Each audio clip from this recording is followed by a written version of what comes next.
Welcome to the Dental Tutors podcast with your host, Cornay Smith and Adnal Koch. This is an honest conversation about the questions we all have but might be afraid to ask. Both on clinical dentistry and topics that go beyond the dental chair. Join us as we navigate this growing field of dentistry together. The purpose of basic dental education is to provide knowledge and skills necessary for dentists to practice in a competent manner. Dentistry can be stressful and lonely. Before you know it, you could be caught up in a never-ending cycle of work and stress. Dentistry, like life, should be enjoyed, not just endured. Today, we will be discussing Dr. Jean van Lierop's dental journey from university to associate to owner and then to dental education. Okay, welcome everyone. This is actually our first recording, and we have a very special guest on. The specialist of the special guests, Jean van Lierop, my partner in all things dentistry. It's really a privilege for us to have Jean on tonight, both because you are our friend, and we can make mistakes with you when we start new podcasts and things, and also because we think you're an awesome guy. So both things are true. I'm going to do a short intro just to let everyone know who Jean van Lierop is. And this is literally taken from our own website, Jean. You're really going to read that one? Okay. I think it's important to just state the facts. Okay, so Jean van Lierop graduated from the University of Stellenbosch in 1999. He worked in private practice in the Netherlands and in the UK. Returning to South Africa, he did his postgraduate diploma in aesthetic dentistry at the University of Western Cape, and obviously received a cum laude for that one. And then he also did his master's degree in restorative dentistry in 2019. After years of postgraduate training and continuous learning, he developed a deep passion and understanding for reconstructive dentistry. And then he actually did his advanced reconstructive course with Sjoerd Smerkens in the Netherlands at the Academy of Reconstructive Dentistry. Jean played an integral role in the founding of the South African Academy of Aesthetic Dentistry, and he currently serves on the executive board as the immediate past president. He's also a member and fellow of the International Team for Implantology and the current chair of the Scientific Committee of the South African Dental Association. The co-founder of the Bridge program, which aims to support and develop newly qualified dentists. And then Jean also does some work in the community. He's been actively involved in creating awareness and raising funds for Operation Smile, supporting them to operate on children that need facial surgery, reconstructive jaw surgery. He did Kilimanjaro in the Huri project, instigating the Mad Run, the 35-day challenge, summiting Table Mountain each day for 35 days in aid of Miles for Smiles. And his recent project, 45 for 45, inspired the general public to commit to good exercise habits and at the same time helping a child receive life-changing surgery. Now, Jean, I mean, I don't really know if we can say much more, but the first question I have for you is, when do you sleep? I do sleep every now and then. I've slowed down a lot, I have to say. I'm not as crazy as I used to be, which is good. But yeah, it's been busy. You know, day's got 24 hours. You've got to use them. What's the point? Absolutely. I mean, and you've obviously got a pretty impressive CV, not only being part of some clinical dentistry, but also in the educational realm where you're serving a lot and where you've really built some amazing structures in education in South Africa, and also then giving back. how did this all start for you? What was your journey like? Where did dentistry start for you? Was it something that you actually wanted to do as a child already? Tell us a little bit. Give us the full story, the colorful, the full story. Full story. Yes. Where my journey started. Yes. My journey in dentistry. Yeah, I was actually very fortunate that when I had my braces at Tygerberg Hospital at the clinic there at Stellenbosch, and so I used to go through as a 15-year-old, 16-year-old. I used to go through like once a month, once every 6 weeks, and I got exposed to the faculty. And oddly enough, I absolutely loved it. I literally fell in love with the faculty. It's quite strange. I was saying to somebody the other day, I was at the ITI launch event at the faculty a couple of weekends ago, and just walking around the corridors, it was for me like when you go home to visit your mum, and you kind of walk into the house that you grew up in. And you kind of get that feeling, that sensation, and I get that. I literally get that every time I go to Tygerberg, which is crazy. Right. I can't explain it. It's just something I have, and I'm very passionate about that. And then when I was doing my braces, my brother's a medical doctor, is ENT. So when I was doing my braces, I used to go sit with him at lunchtime. On the TLC, on the benches outside the student or canteen, and sit there with a bunch of 22, 23-year-olds, watching them interact and the fun they're having. I was like, this is the life. I could not think of anything better. And I just decided that's it. I'm not going to do medicine because I'm too stupid. And it's way too much hard work. So I'll do dentistry. It's a lot easier. Wow.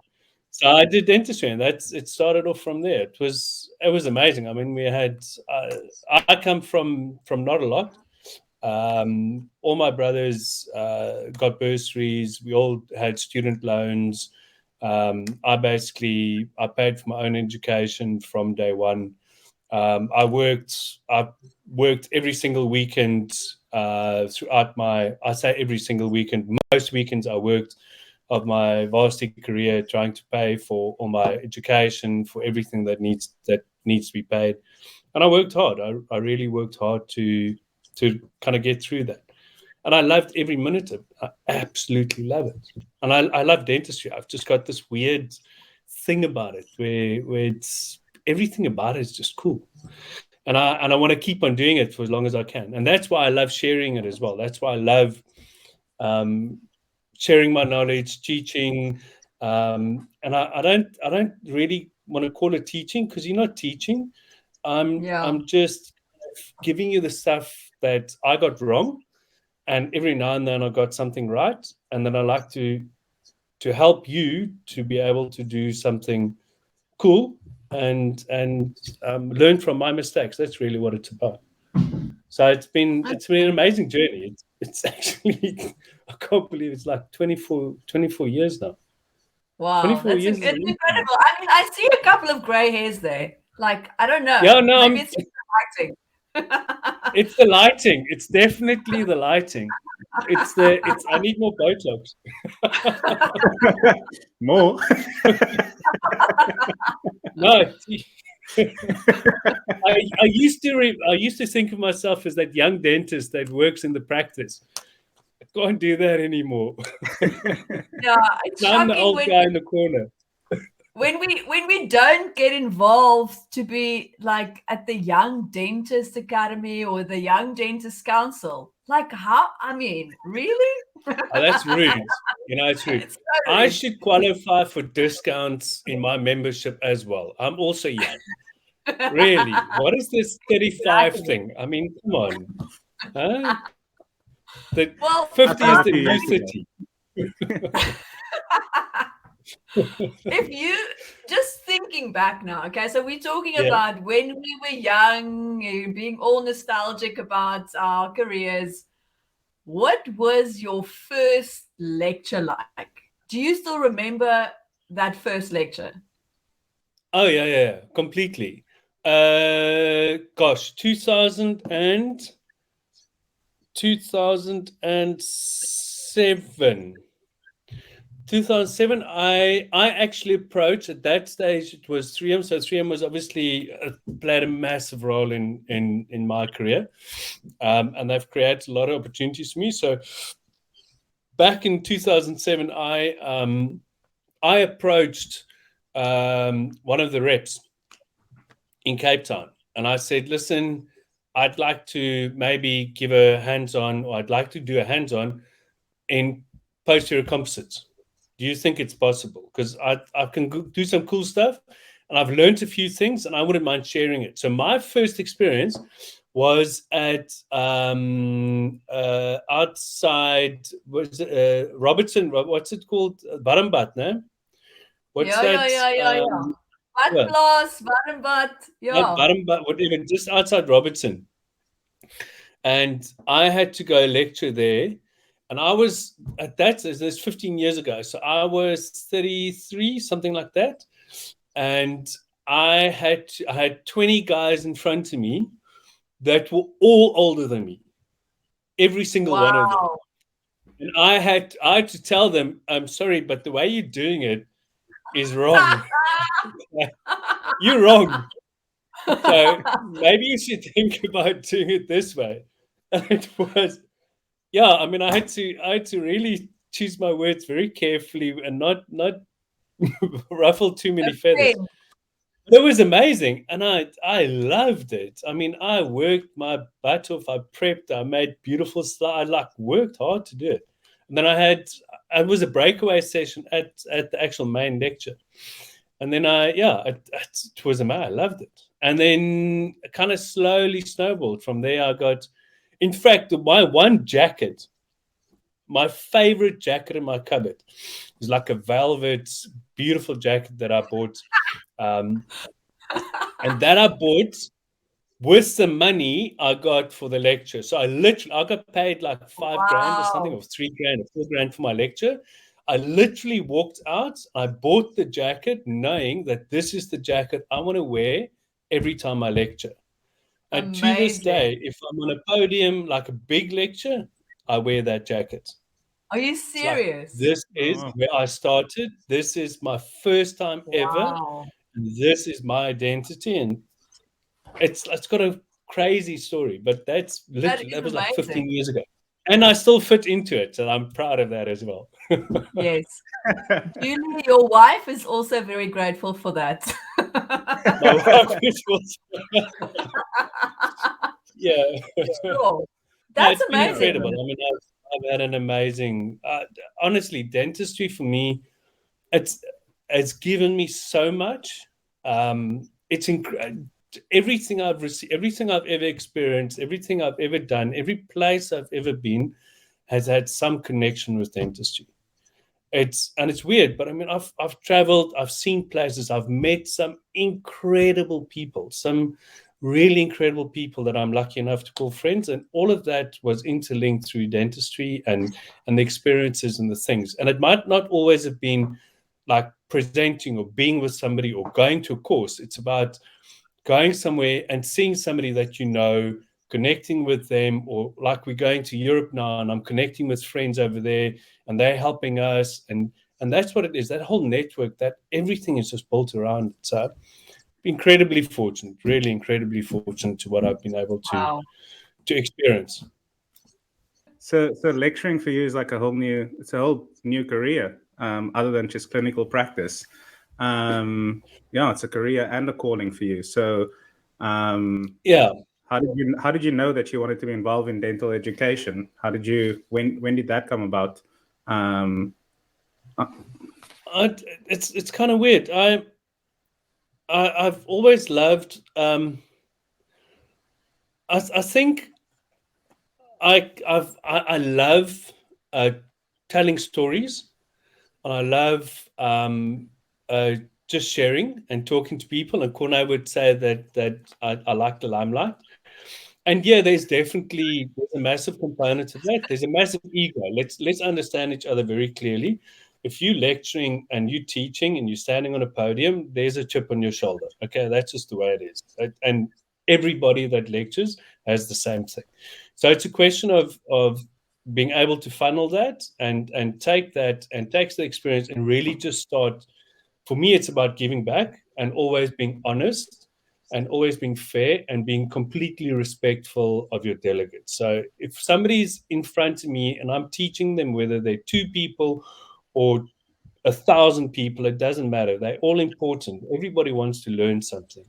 And my goal is just to give you something that can change the way you look at the world. Just somehow, something's just got to change. Something sparks. Something's got to happen. And if I can do that, then I've made a difference. So it's an absolute passion.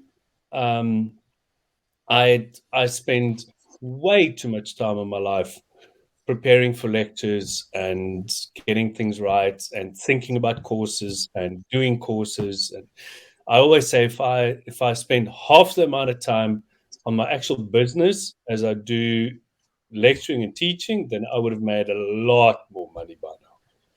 But that's not what it's about. That's not what it's whatever. about. It's not about how much money you can make it's about how much you can influence people and how you can change people's lives. And that for me is a lot more important. Yeah.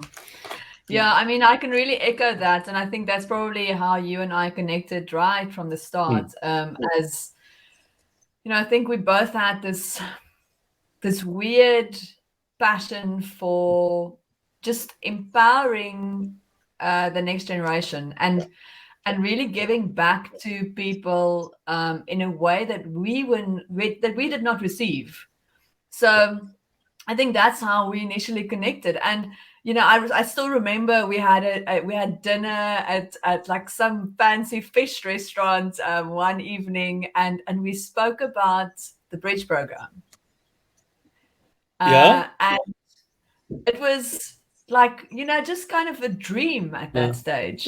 This was obviously like no, it was like Miller's something. It was there in town. Oh my word! Yes.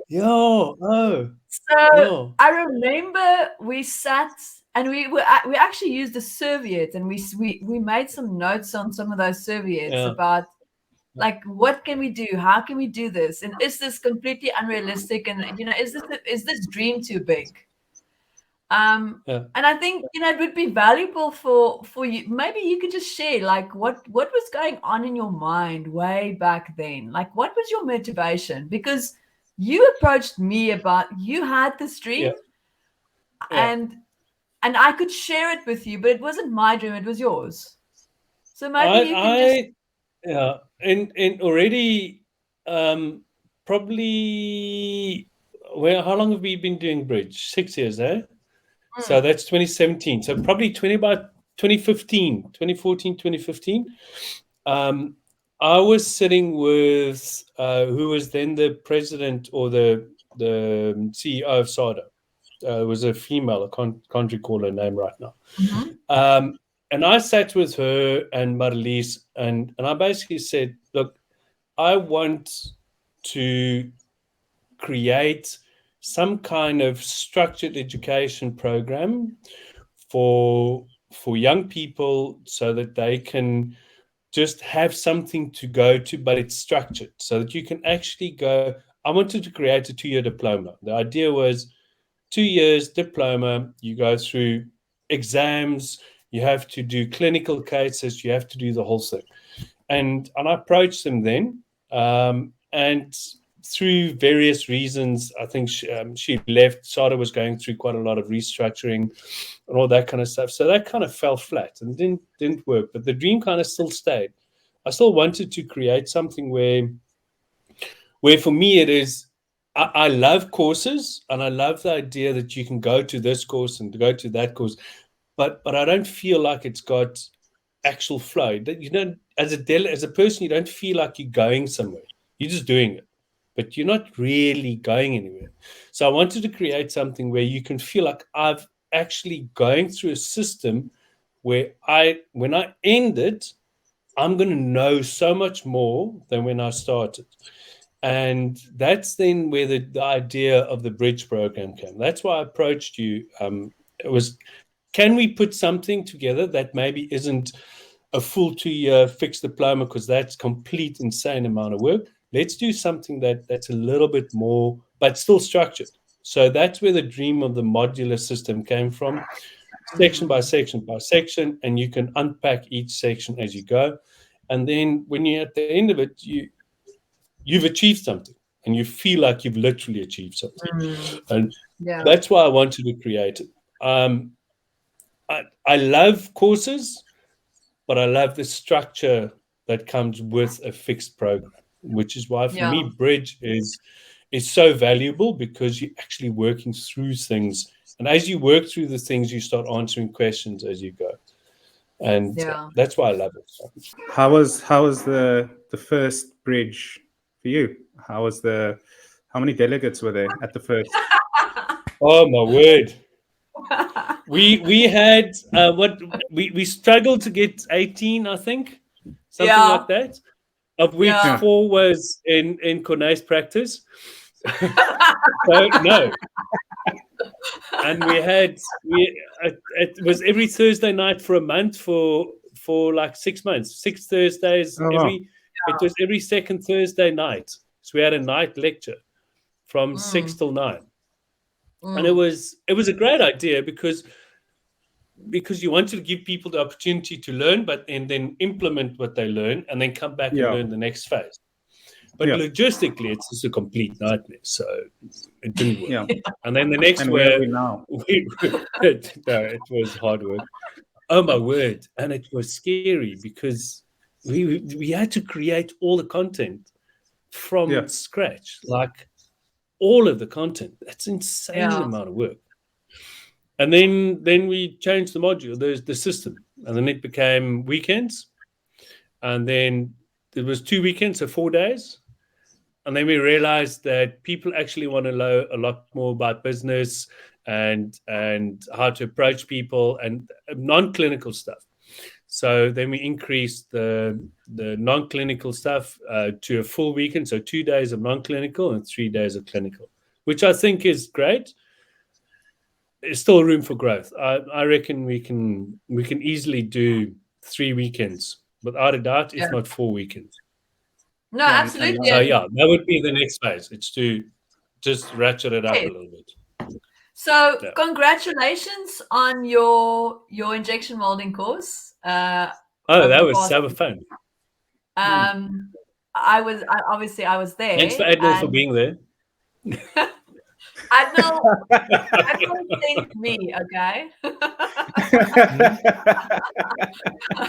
So I think it was amazing. I mean, Jean, if I just, and I know how these things work. So I understand the background, and I understand how difficult it is to, sometimes even think about a course, and then to take the thought of a concept and to actually make it a practicality. That's so massive to take those jumps. And if you take into account that you had a full house, 30 people attended the course, which was I think it was incredible. I spoke to some of the delegates. It really sounded like people found so much value in the course. So congratulations, and to Chris as well. He obviously made he brought a lot of super 3D computer design elements into the course that I think everyone was very excited to hear about. But just building on that, obviously you and I have had some conversation, but how do you see this going somewhere else? Is this something that you would want to branch out in other courses? I'm not just talking about Bridge. Do you think there's room for more courses like this in South Africa specifically? South Africa specifically, yeah, definitely. I don't think they. If I take my experience with Bridge and over the year, I've seen a massive change in the delegates. that I'm working with. And it's getting younger and younger and younger. And that's kind of it. Maybe I'm getting older, but it feels to me like, 10 years ago, 15 years ago, it was always the same people. Always the same people going to hands-on courses. Now, every time I go to a hands-on course, it's somebody else. It's somebody new. It's a youngster, been out for 3 years, 4 years, learning something new. And it's incredible to see how they just absorb information and they want to learn. And there's an excitement and there's a spark in the eye. And I love that. I mean, it's incredible to see. So, for instance, this weekend, a lot of those people I might have come across different spheres and different lectures somewhere along the line, but the general, the people that were there were young. There was a lot of young people there, which is insane. And to be able to, and I think because of that, I think there's a huge hunger, and where there's a hunger where people want to have more knowledge, then there's an opportunity to create that knowledge for them. So I'm very happy. My passion is education. My passion is sharing, and I can easily put courses together and help. And that's part of the thing that, for instance, with Implant Aesthetic Academy, that's the diploma course happening there. There's some structure in that, but there's more. You can do more than just that. There's a midway. There's something in between. There's a little bit between Bridge and the academy. There's like a gap there. And I'm gonna and I think that there's a way that you can do that. It should be quite cool. And I'm excited. I mean, I'm happy to do these things. I really, really, really enjoy it. My family, not always. But So let's just put up a couple of balloons, okay? So let's say that Bridge program is one of the balloons, okay? We're not bursting these bubbles, by the way, but Bridge program is one, okay? Implant and Aesthetic Academy is one. Yeah. ITI is one. Yeah. And SADA is another one. Yeah. First question is, how on earth did you get your finger in all these pies? That's a long story. Second question is, what do you see happening at the moment in South African education? And I'm talking more specifically about private dental education. And there's a shift for me. I can sense a shift. And I'm sure that's what you're talking about now. It's younger people. There's a different energy. There's a different need out there. Maybe you can tell us a little bit about how you guys approached the SADA Congress this year, you being the chairman of the scientific committee. Surely you guys are taking all of this into consideration. Oh yeah, definitely. Look, I was fortunate enough to be invited to on the SADA committee.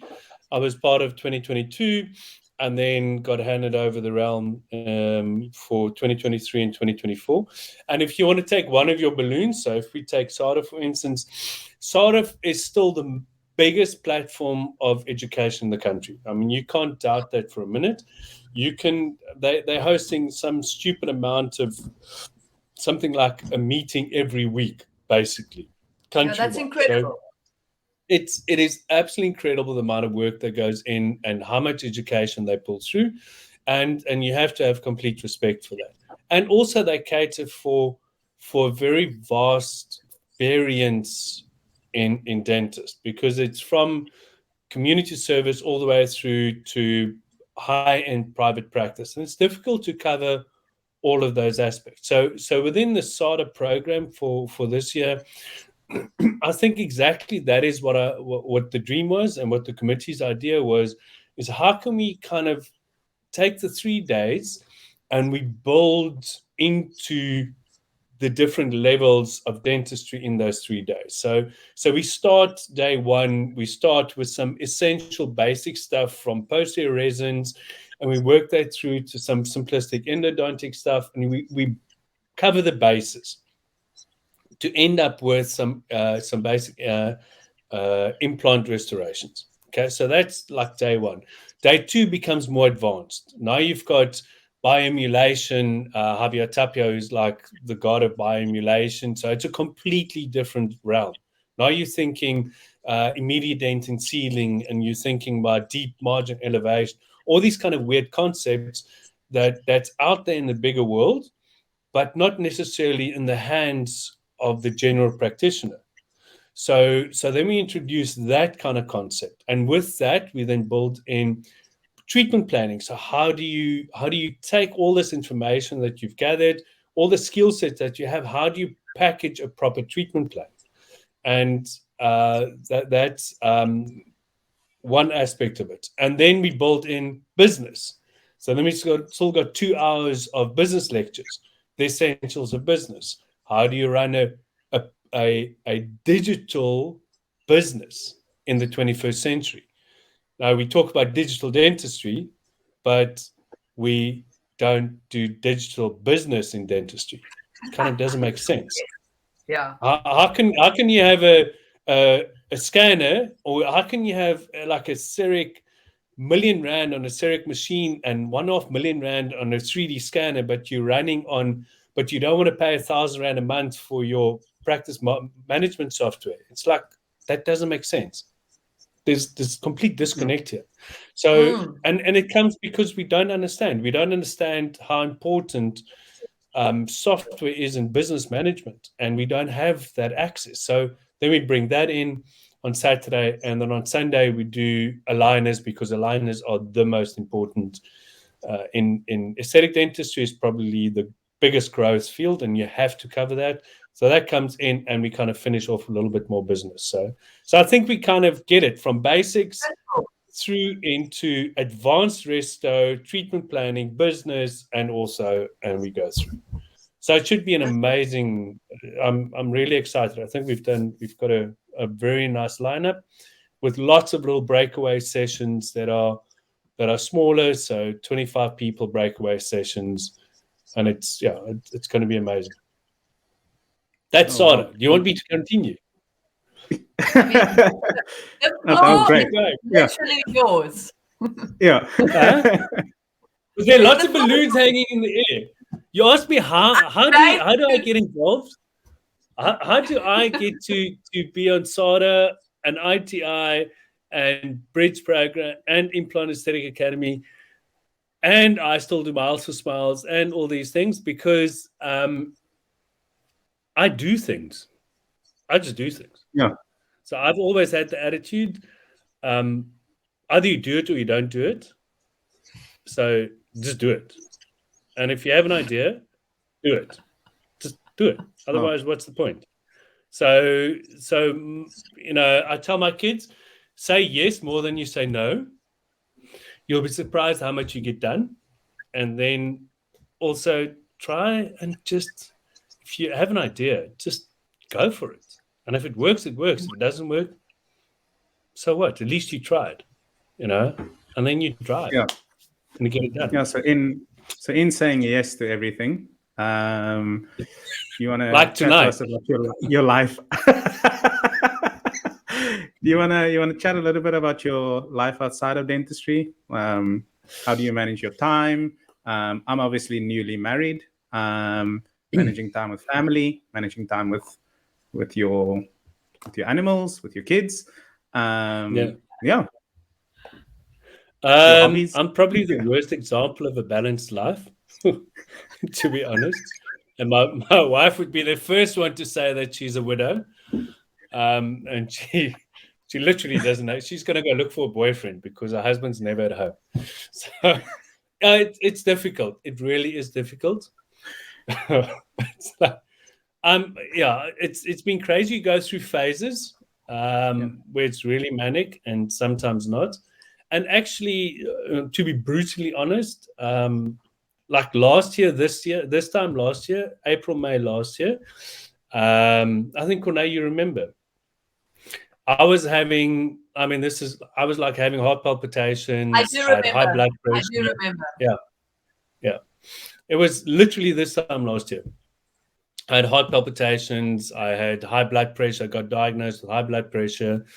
And all these kind of things. And I literally went to the doctor and said, look, I don't know. Do I need to go into blood pressure tablets? What do I need to do? And the first thing she asked me was, how much stress are you under? So I'm like, quite a lot, actually.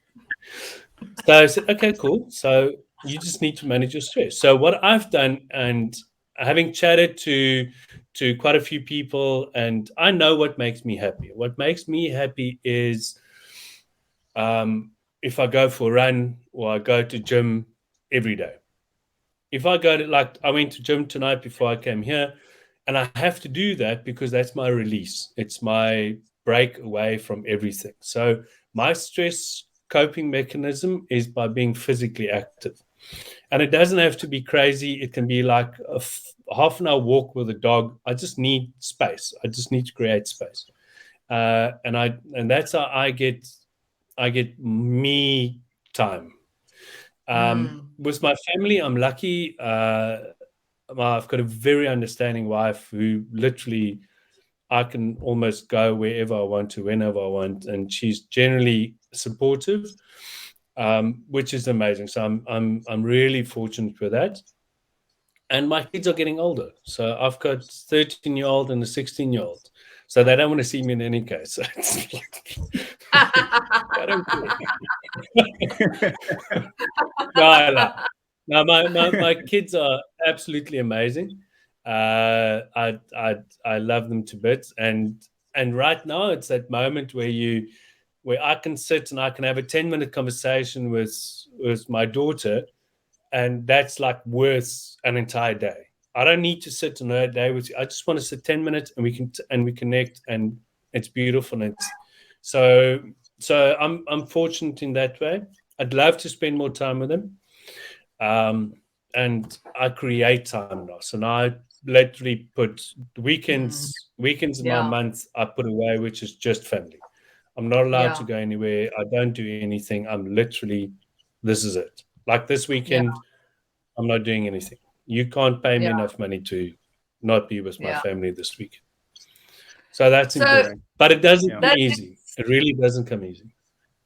And I mean, I know you a little bit better than most, I think. And it's difficult for you to say no.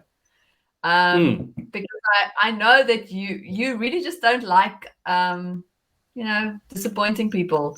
And no. I think it's important for you to always give your best, and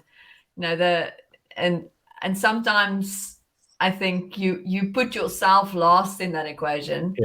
But in saying that, guys, so I would like to know, if you could describe the perfect day, if you could order the perfect day for you.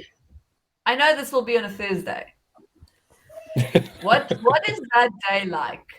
Tell us exactly. What do you do when you get up? And what Thursday. Time do you so just for background, so I've made the decision in 2012 already.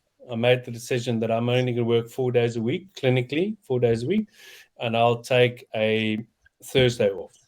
So Thursday is normally my admin day, but it's actually a me day. And in the past, I would go for a run, or I'd go for paddle, or I'd drop the kids off at school, then go for ideal day, would drop the kids off at school, go for a long run, an hour and a half, 2 hours in the mountains somewhere where I could experience nature, come down, have a cup of coffee, a little bit of breakfast, and then usually around about 11 o'clock, I'd have my first meeting. And then I'd have a conversation, I'd do some business and stuff. And then usually preparing for a lecture or doing something cool like that. And then at about 4 o'clock, 5 o'clock, go watch my son play cricket, or go watch my daughter play hockey, or something like that. And then spend time with it. That would be my perfect Thursday. My perfect day probably means that I need to earn money at some stage. Yes. I can't not do that. So my perfect day, you talked about 35 days. So 35-day challenge was, when was it? 2018, something like that. Can't remember. Years become a blur. But basically, it was every day for 35 days, you had to ascend Table Mountain, whichever way. So you can go Platteklip, you could go up Constantia Neck, you could go anywhere. Okay, as long as you get to the top, and you have to come down. Adnal's asking if you can go by the cable car. No, you can come down by the cable car, but you can't go up by the cable car. Okay. So 35 days was literally that. But the most amazing thing about that is because it's round about, if you do cable car, it's about an hour 10-minute round trip. Okay, so you can start at 7 or 10 to 7, 8 o'clock you're at your car, by 9 o'clock I'm in the practice. Or I would, that's those I worked in Hard Bay. So I would get up, I would start at 6, ascend, do Skeleton Gorge, for instance, Skelly's nursery, down, hour and 40 minutes later, in your car, off to work, have a shower, breakfast, on the beach, have a breakfast, 9 o'clock, first patient. That is, for me, like the ultimate. And then I'd work till like 1 o'clock, 2 o'clock, and then I'd go from there into some kind of teaching realm where I'm either preparing for something, or I've got somebody I'm lecturing or teaching, or I'm sharing something or mentoring or doing something like that. That would be my ideal kind of day. I love that. So a little bit. Absolutely. Like, I mean, I can so identify with that. Like, for me, it's, when you talk about that, what I see is like, I had this conversation with Sonia at ITI actually, and we spoke about, in an aeroplane where they say that you need to put the oxygen mask on first if you are a mother with a baby. Oh, that's that you can brilliant. actually, so that you can can you put on the oxygen mask for your baby. So Sonia and I we were having a conversation about like the work-life balance and how early is too early? Is it too early to start at 7:30? And when do you start really, speaking to your receptionist about, like just squeezing in people? And we both just kind of that gut realization where you feel you cannot be to your patients what you cannot be to yourself. And what you're describing now to me is so beautiful, because the first thing you do is you full Jean. Like, it's so important. So Jean, like when I think of Jean, I don't think of dentist Jean. I think of Jean in the mountains. That's Jean for me. Like that is where you are the best possible person. I mean, I'm sorry to bring it up now, but when we were in Japan, Jean, Jean is not a morning person. But there's no secret there.